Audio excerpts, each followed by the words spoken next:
Eu fui chamada para uma entrevista logo quando saiu a notícia da morte do Papa Francesco, e nessa entrevista eles me perguntaram qual foi a tua emoção ao encontrar o Papa, ao estar com o Papa, né, num encontro privado, aonde você cumprimenta, pega, abraça e conversa, né? E essa emoção eu não poderia deixar de contar aqui nos meus canais, justamente porque foi uma experiência única na minha vida. A gente encontra pessoas importantes, né? E isso marca sempre na nossa história, na nossa memória, mas ter estado pessoalmente com o Papa Francesco realmente foi hipnotizante, né? Uma sensação onde a gente congela, onde a gente, enfim, conversa um pouco. Eu tinha ali algumas palavras já programadas, né, treinadas para conversar com ele. Entreguei inclusive o desenho da minha sobrinha Maria Júlia, que é diabética, e ela pedia então que ele rezasse pelas crianças doentes. Foi muito bonito.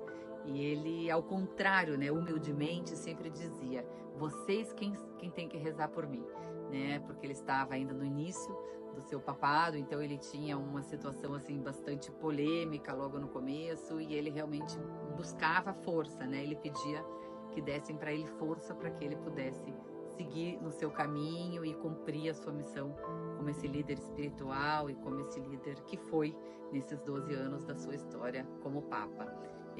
Nós, enquanto deputada do Parlamento Italiano, nós tivemos primeiro uma missa, onde fomos todos convidados dentro da Basílica de San Pietro, e aonde ele rezou essa missa exclusivamente para nós. Então já foi uma primeira experiência muito legal. E a segunda foi essa, então, do encontro privado, onde ele convidou eu e mais 2 colegas, justamente nesse encontro que a gente pudesse conversar um pouco. E essa experiência para mim foi legal, porque quando criança, meu pai e minha mãe estiveram com o Papa João Paulo II.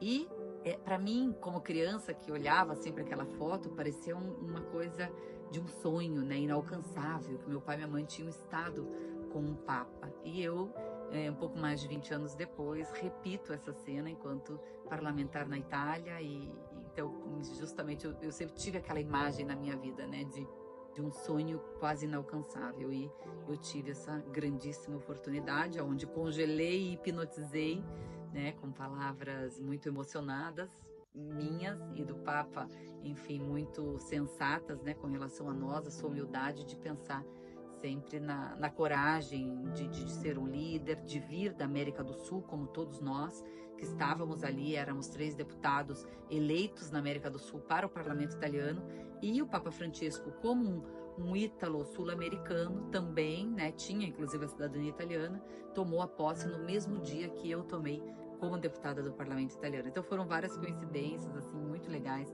que realmente marcou bastante. E essa perda deixa uma história muito fundamental para a humanidade, um legado sobre a imigração, sobre os direitos sociais, a humildade em si, né, em aceitar o perdão. Ele sempre dizia muito isso nas suas entrevistas, nas suas palavras, né?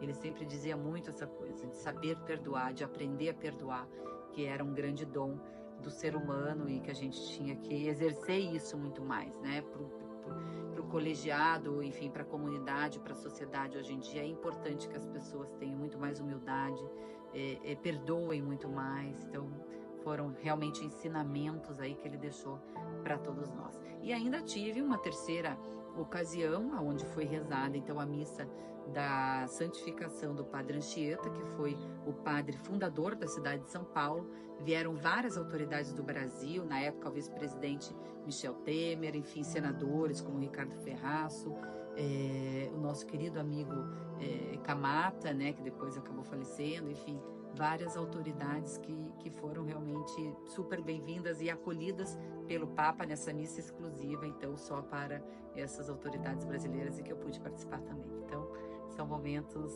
que fechamos aqui com essa despedida ao Papa Francesco, e que sem dúvida estarei em Roma aí acompanhando todos os momentos, e irei visitar o quanto antes o seu túmulo na Chiesa de Santa Maggiore, que também é uma das minhas preferidas.